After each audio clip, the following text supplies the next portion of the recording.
Bueno, nos volvemos a encontrar en otro capítulo del ciclo Entre Nos del diario Norte de Corrientes, a través del cual traemos a todos nuestros lectores distintas voces y opiniones con respecto a la actualidad política, económica, social, cultural del país. Y en esta oportunidad estamos en contacto con Matías Tombolini, que está presentando su nueva obra literaria. A ver, La Otra Campana. Matías, ¿cómo estás? Muchísimas gracias. Hola, ¿qué tal? ¿Cómo estás? Un Muy bien. gusto. Lo mismo digo, muchísimas gracias por este contacto con Corrientes. Y la primera pregunta que me surge es, ¿qué es La Otra Campana? ¿Cómo decidiste exponerla a todos los que estamos del otro lado del libro, ¿no? Bueno, la verdad es que La Otra Campana es una búsqueda que tiene su objetivo central en presentar una argumentación desde el punto de vista del oficialismo alternativa a las voces que por ahí más se escuchan, que son las voces de la oposición, que tal vez son predominantes en los medios de comunicación, y me pareció que, digamos, era importante plantear la narrativa desde el punto de vista del gobierno, ¿no? ¿Qué país recibimos? ¿Qué empezamos a hacer? ¿Qué hicimos cuando empezó la pandemia? ¿Qué estamos haciendo y qué podemos hacer? Vos, por lo menos lo que pude leer, dice que lo contás en primera persona y también desde el punto de vista de una persona que se visibiliza como clase media. ¿Cómo fue eso, ese proceso, ¿no? De decir, sí, tengo ganas de hacerlo, lo voy a hacer, ¿y cómo fue? La verdad es que es un libro que yo empecé a escribir aislado, porque era contacto estrecho de mi hija mayor, de Cami, que tuvo COVID. Y lo primero que me pareció, yo digamos, en el banco soy personal esencial, así que había venido durante toda la pandemia, y si bien miraba noticias, no había tenido la posibilidad de estar por ahí mirando tanto como me sucedió cuando estuve aislado. Y al segundo día dije, es una locura esto, porque la verdad es que es un bombardeo constante, eh, que me parece que no es objetivo y que no tampoco hace muy bien que digamos. Y en este sentido, y vinculado al tema de la clase media, también me pareció importante entender que quienes estamos en el servicio público tenemos que entender que hay, digamos, que la oposición está de alguna manera gestionando la bronca, si se quiere, pero que hay un elemento de bronca que tiene muchos argentinos y argentinos que de alguna manera eh, cursan esta pandemia como se puede. Y en esta situación creo que es importante entender que el impacto económico que tiene la pandemia es muy, muy fuerte, acá y en todo el mundo. Y ese impacto económico en los sectores medios es muy fuerte, probablemente más fuerte aún, porque, bueno, colocó al sector inferior de la clase media en situación de pobreza y obviamente frenó el flujo de ingresos que terminó, bueno, consolidando una situación muy complicada para muchos y muchas compatriotas. Mm. ¿Te sentís identificado con esa clase media que por ahí tenía sueños de viajar y que hoy, qué sé yo, no puede porque el dólar no se lo permite, la pandemia tampoco te lo permite, ¿no? Seamos realistas, porque tenía sueños de, qué sé yo, cambiar un auto, de invertir en algo, y hoy como que la clase media está imposibilitada, solo tiene que llegar a fin de mes o algo más, pero es como que la clase media sigue estando en el medio de todas las situaciones difíciles. ¿Se puede decir que la clase olvidada, Matías? Yo no creo que sea una clase olvidada, pero sí me parece que es un sector social que está, digamos, que viene de un periodo, para mí, como en la gestión de Macri, en donde cuando vos mirás que la inflación fue 286% y los salarios aumentaron menos de 230%. Es decir, por eso se contrajo el consumo 8%. Es decir, es un sector que viene muy castigado. Cuando empezaba una recuperación en el 2020, aparece la pandemia, frena el flujo de ingresos y, bueno, y obviamente queda sujeto muchas veces o quedó sujeta a la clase media de presiones fuertes, porque la política de ingresos del Poder Ejecutivo como política de mitigación que se desplegó durante la pandemia atendió, por un lado, la IFE a los sectores populares y por otro lado la ATP a muchos asalariadas y asalariados que tuvieron de algún modo cierta cobertura. Y el ATP tuvo líneas de créditos a tasa cero, pero hay muchos comerciantes, mucho cuentapropista que se vio con menos ingresos y sin una asistencia.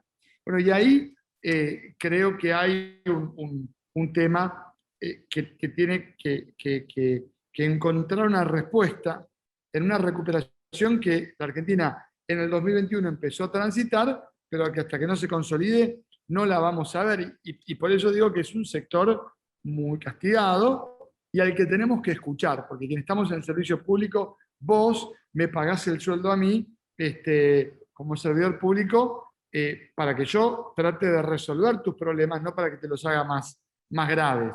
De modo que si yo me enojo con tu enojo, no resuelvo nada. ¿El gobierno entiende esto? Yo creo que sí, por eso, por ejemplo, vos tenés un planteo como el de la reducción del impuesto a las ganancias para quien gana menos de 150.000 pesos.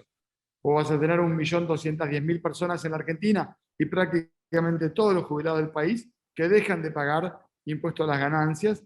Y eso es una medida que va en dirección justamente a los sectores medios que han tenido, bueno, un impacto fuerte en el poder de compra de su salario. Y por otra parte, cuando vos tenés tarifas que aumentaron la mitad de lo que aumentó la inflación, tenés una política deliberada del Poder Ejecutivo que lo que intenta es proteger de algún modo, y como se puede, vía lo que se llama salario indirecto. Son dos medidas de salario indirecto. Tarifas que van más despacio que tu sueldo y más despacio que los precios, que eso es salario indirecto, y la reducción de ganancias, que en la primera parte de la devolución de la retención que se practicó y en la segunda parte, cuando dejes de pagar, van a generar un oxígeno que de alguna manera va a mejorar el poder de compra de los salarios. La Pero oposición falta, por supuesto. bueno, eso te quería decir, porque la oposición plantea de que Alberto Fernández entró sin un plan económico al gobierno, de que el ministro Matías Guzmán no es un ministro en realidad de Economía. ¿Vos creés que esto es así? ¿Cuál es tu posición? ¿O creés que la pandemia hizo que el gobierno tuviera que salir a tapar baches y si no hubiera sido diferente la historia? Mira, bueno, yo en el libro lo que trato de hacer es primero ofrezco un diagnóstico de cómo estaban los números de la Argentina al 10 de diciembre del 2019. Después cuento qué se empezó a hacer, que tiene que ver con la doble indemnización, con el bono para los asalariados, con el bono para jubilados, con el aumento de las retenciones, con el impuesto que trabó un poco más, endureció el cepo, con la baja de la tasa de interés para el financiamiento de las pequeñas y las medianas empresas, con un conjunto, con el aumento de bienes personales, es decir, con un conjunto de medidas que van en una dirección determinada. Con lo cual, decir que el gobierno asumió sin plan, me parece que es hacer política, pero con pocos argumentos, porque la verdad es que la Argentina en el primer trimestre del año había tenido el verano del 2020 fue un muy buen verano, en términos de actividad económica. Bueno, pues la pandemia, por supuesto, trastocó los planes del mundo entero. La Argentina empezó con las manos atadas atrás de la espalda, ¿verdad? Porque no tenía ni margen fiscal ni margen para tomar deuda porque venía de un proceso muy complicado que le quitó grados de libertad, margen de maniobra a la política económica para poder moverse, si nos comparamos con Uruguay, con Brasil, con Chile, con Colombia. Argentina dispuso de menos herramientas. Aún así, la renegociación de la deuda es, sin lugar a dudas, un éxito probablemente poco percibido, pero que le saca un enorme peso a la economía nacional. Mira, la deuda la pagamos con impuestos.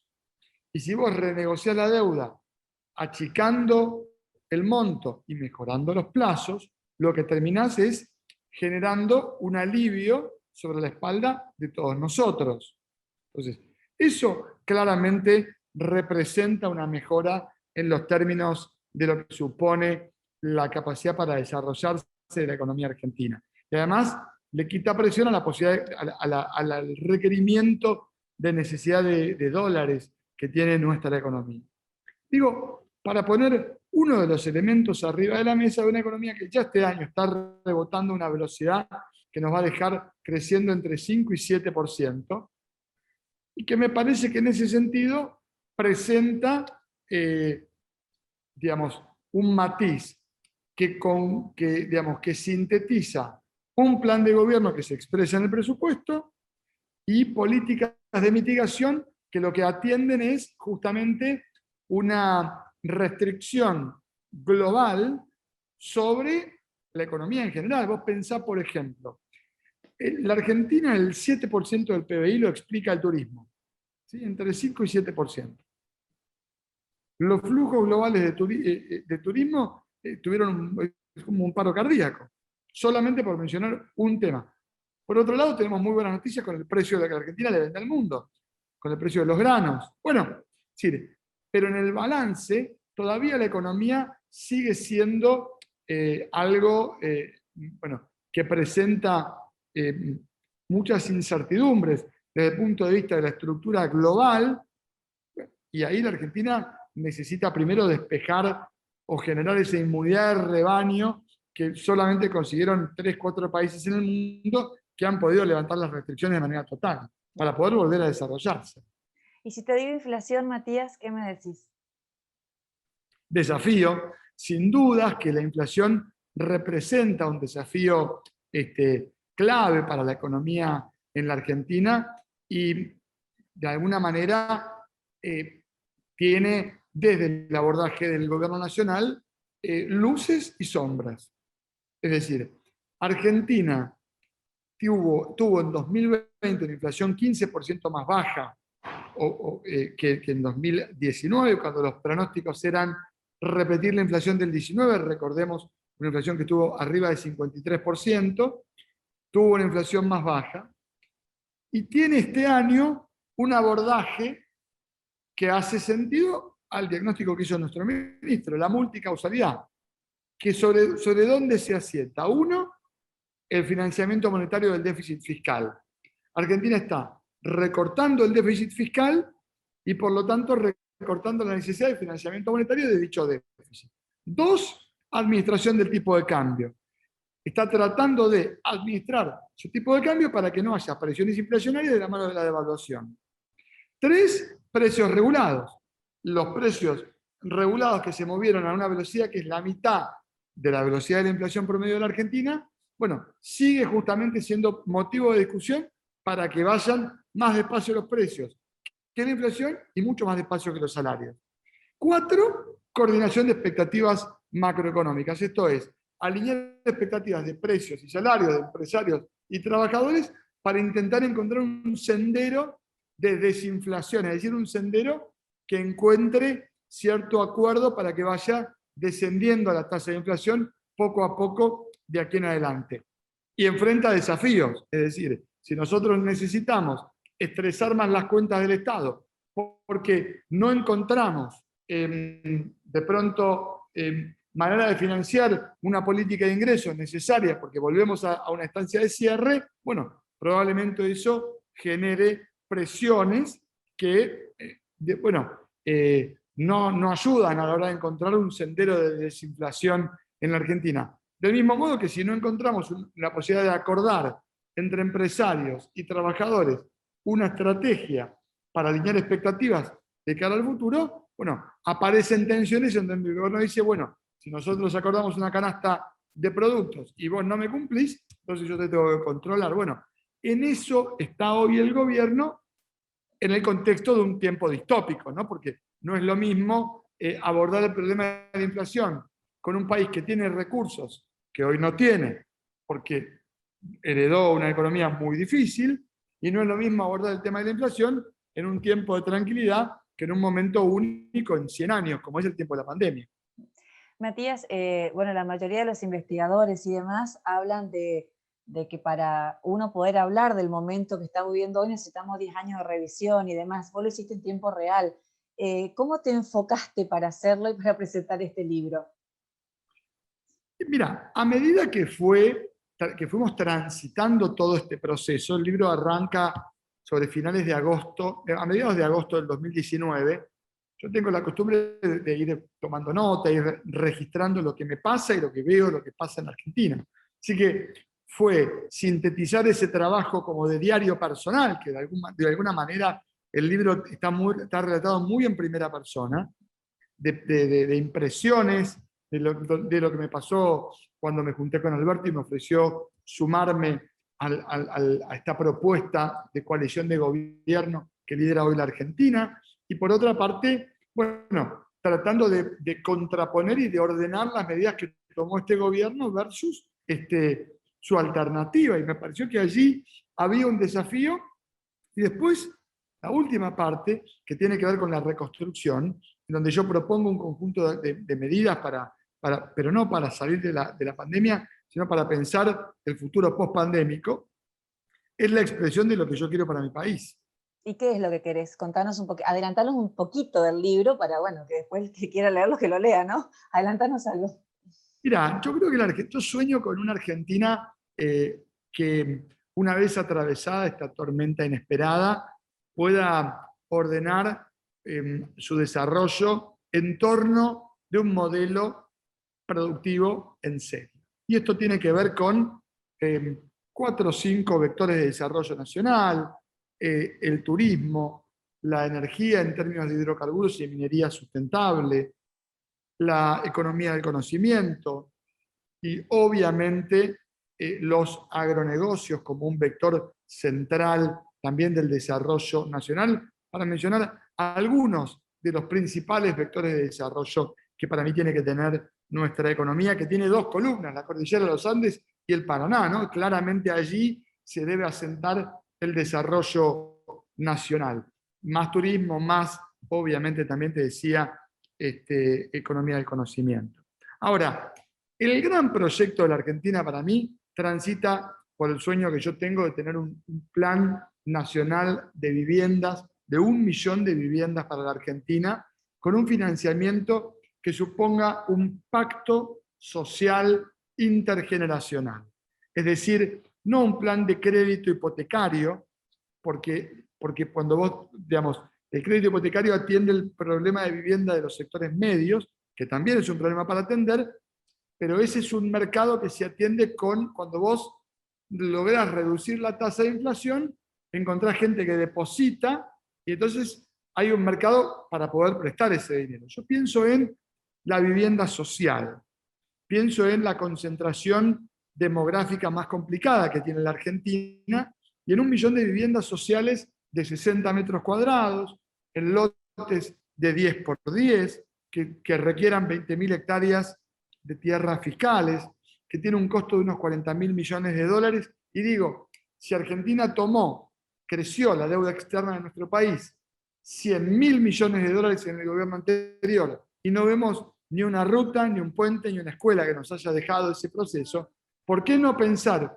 un modelo en donde como sociedad decidimos desarrollar 1 millón de viviendas, 60 millones de metros cuadrados en Argentina, repartidos en 30 subcentros urbanos en todo el país, con un programa de beneficios fiscales que permitan que industrias vayan a esas burbujas productivas en donde van a estar las viviendas sin pagar justamente allí impuestos, donde instalaremos 5 millones de habitantes, 1 millón de familias, más o menos, y donde esto se paga a lo largo de 30 años con 3 o 4 años de gracia, y buscando allí que quien recibe esa vivienda social la tiene que pagar también en 30 años con la cuota bonificada a 0. ¿A cambio de qué? Plan de vacunación y escolaridad de sus niños. Una familia que se traslada tiene una vivienda que le provee el Estado, y que si los chicos van a la escuela y están vacunados y no hay problemas penales, la cuota está bonificada. Pero mandame a los pibes a la escuela. Saquemos a los chicos de las calles, escolaricémoslo, cumplamos los 180 días y ofrezcámosle a los sectores más necesitados un plan nacional de vivienda que permita reconstruir un proyecto familiar. Entonces, eso, por otra parte, tiene un efecto multiplicador en la economía como nunca antes se vio.